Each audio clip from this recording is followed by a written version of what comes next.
ابلیس کو ان پر کوئی تسلط نہیں تھا، البتہ ہم نے اس کو بہکانے کی صلاحیت اس لیے دی تھی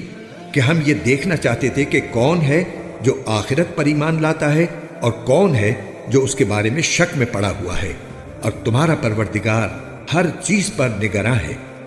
اے پیغمبر، ان کافروں سے کہو کہ پکارو ان کو جنہیں تم نے خدا کا شریک مانا ہوا ہے، وہ آسمانوں اور زمین میں ذرہ برابر کسی چیز کے مالک نہیں ہیں، نہ ان کو آسمان و زمین کے معاملات میں اللہ کے ساتھ کوئی شرکت حاصل ہے،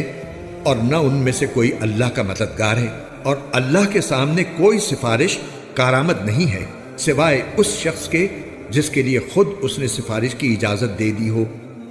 یہاں تک کہ جب ان کے دلوں سے گھبراہٹ دور کر دی جاتی ہے تو وہ کہتے ہیں کہ تمہارے رب نے کیا فرمایا؟ وہ جواب دیتے ہیں کہ حق بات ارشاد فرمائی، اور وہی ہے جو بڑا عالی شان ہے۔